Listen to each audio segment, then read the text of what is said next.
actually like Mayberry or a place with speed traps. Just everyone knows each other. He's the outsider. He's going to get screwed.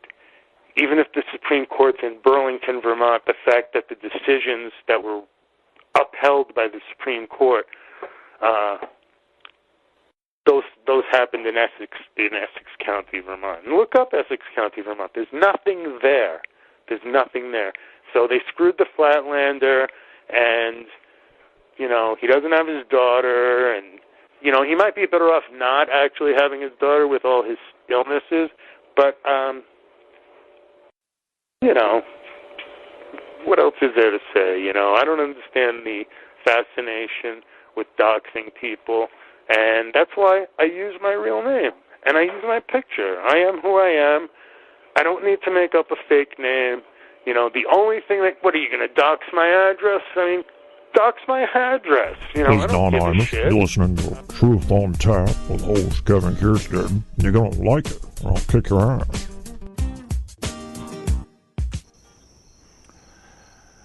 Oh my. Paul Dembski, what have you done? Yeah, you know, now, if I were, let me put myself in a third person perspective here, okay? I want to know what's going on. I've seen the Supreme Court document. Is this guy a wife beater? Well, I just heard someone come on that is starting to give me some reasonable doubt here. Now, should I trust him? Who is this Paul Dembski? What if Kevin paid Paul Dembski to say something like this? Possible. I would consider it. I'd put that in the back of my head. We're going to have another witness on in about 10 minutes. Because me, being the third-party observer here, I'd say, okay, Kevin, all right, you got me interested. Maybe the Supreme Court document's a little off. You know, it relies on he said, she said, and people lie in court. So maybe you were the truthful one. You seem to be kind of focused on truth. That might have been the root of it. You know what I'd like to hear from you, Kevin, I think? Maybe if I could find somebody who has spent a lot of time with you.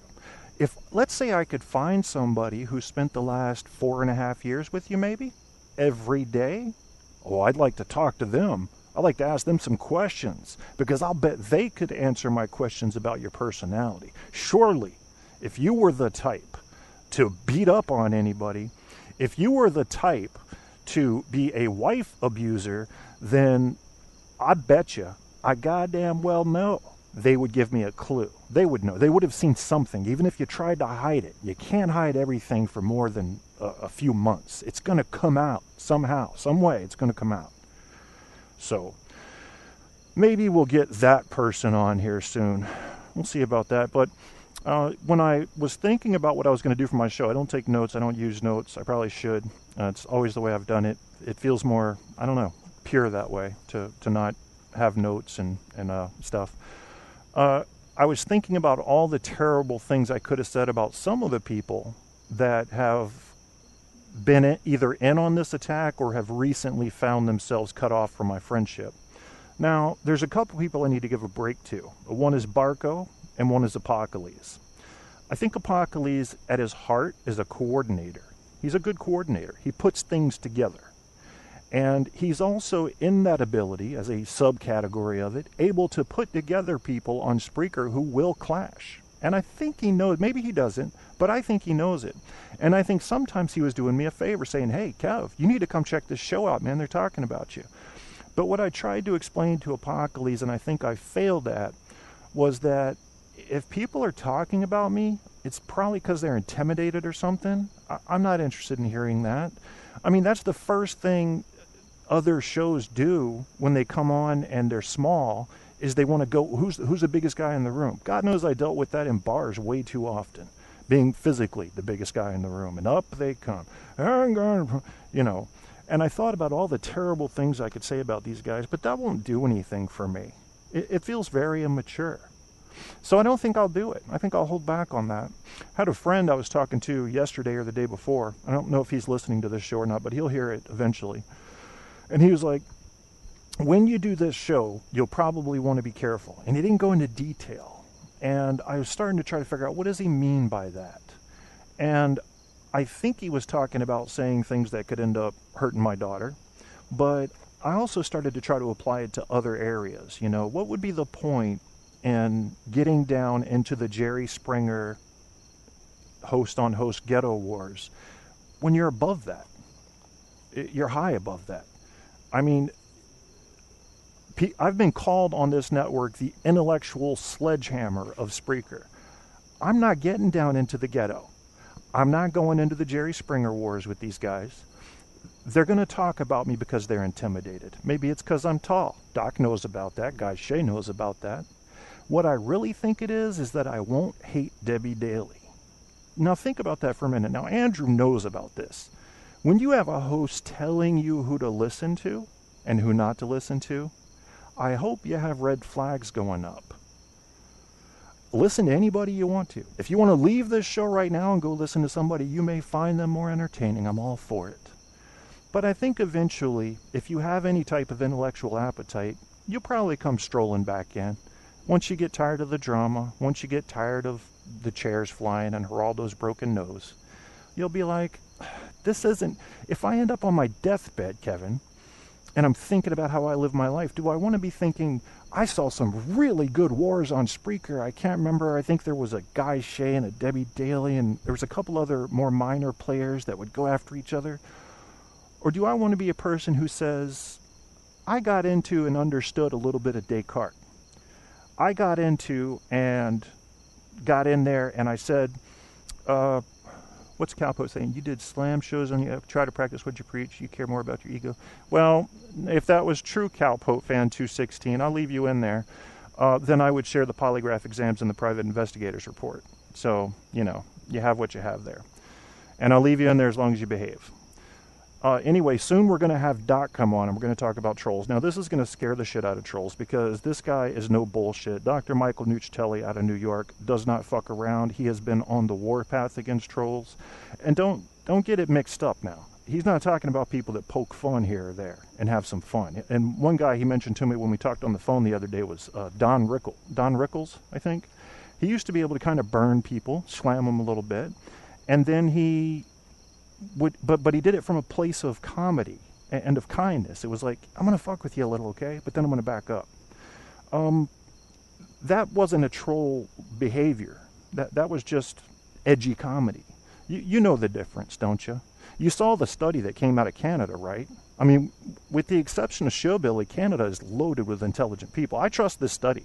I really do. And they were basically categorizing trolls in appropriate categories of what we now know in psychology to be accurate labels of personality and personality deficits. So I trust them. I trust the study until you give me something better. And Doc is an expert not only on that study, but he probably would have been qualified to be engaged in that study before it came out. So he's going to deserve some credit. You're going to find him at, I think it's ipredator.co. If you're in the chat room, it's ipredator.co, www.ipredator.co. He's a cyber criminal psychologist and profiler. Now, this intimidates people that like to troll. It does, and I understand why. Because they feel, you know, it's like roaches when you flip the light on. They're either going to try to attack in the chat room and distract you, or they're going to try to do anything they can to discredit this show. And he'll be on at about 10 o'clock. But we're not done with the truth about K-Tap and his personality. No, there have been accusations. And I think what we should have is a guest on that has been with him every day up until about a month ago for the past 4.5 years. I can't imagine a better person to answer questions and see, what do we have here? Do we have a guy who's just trying to pretend to be this honorably discharged, disabled U.S. Air Force veteran? Or is he something else, really? I'd like to talk to some kind of authority on this. And that's what we'll do. First, I got to play a song because K-Tap got to use the K-bathroom. What kind of a song should we play? How about Evil Scotsman? Yeah, I'm writing a book right now about William Wallace. I think I'll do that one. And I think you'll like it. Now, send the kids out of the room because it's got a couple things in it. A couple little things in it for you. Other than that, it's a good song. Let's do that. Prisoner wishes to say a word.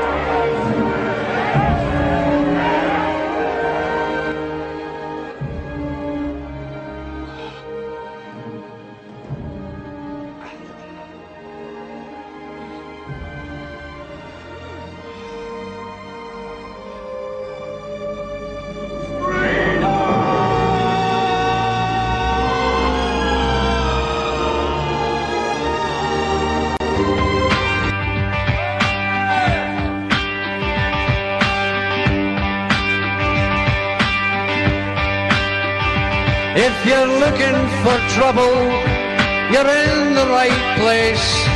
Don't look at me like that, or I'll headbutt your face. I'm a mean motherfucker, I was born that way. And just because I wear a skirt, don't think I'm fucking gay, 'cause I'm an evil Scotsman, and Jimmy is my name. I'm a sheepshagger from Aberdeen, and causing pain is my game.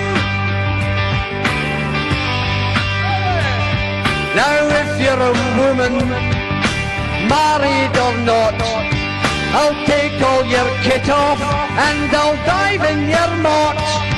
I'll take your legs and spread them wide, and then I'll put a wetsuit on and shag you from inside. I'm an evil Scotsman, and my name is Jock. And the girls are all gagging for a portion of my 10-inch cock. Everybody!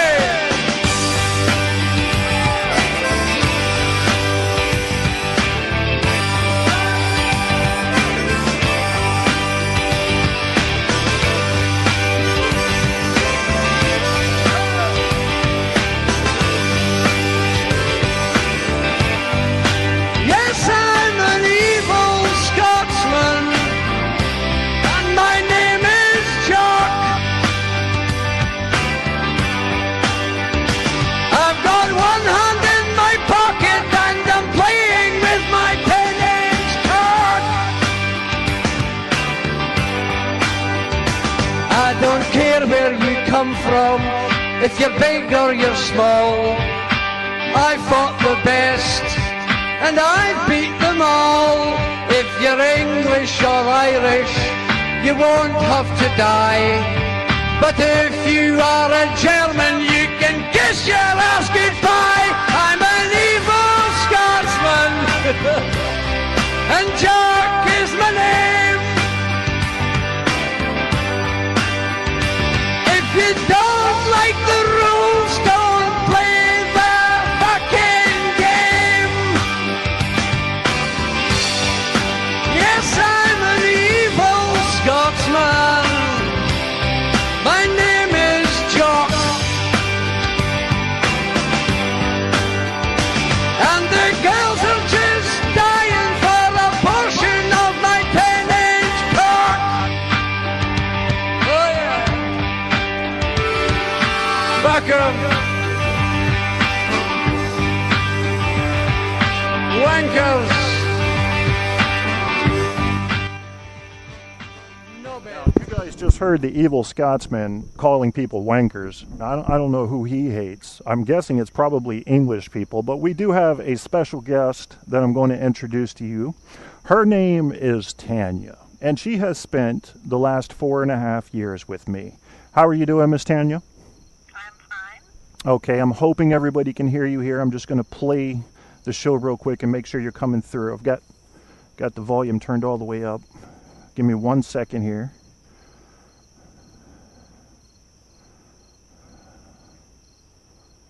Yeah, you're coming through, but I got to get you closer to the mic, so I think we got it now. So what I'm going to do is I'm going to ask you a series of questions, Miss Tanya, about my behavior over the past 4.5 years, and we'll let people judge for themselves what they want to think about it. Okay. All right, so in your job now, and jobs you've had in the past, let me turn down the volume of the show itself, or that's going to confuse me.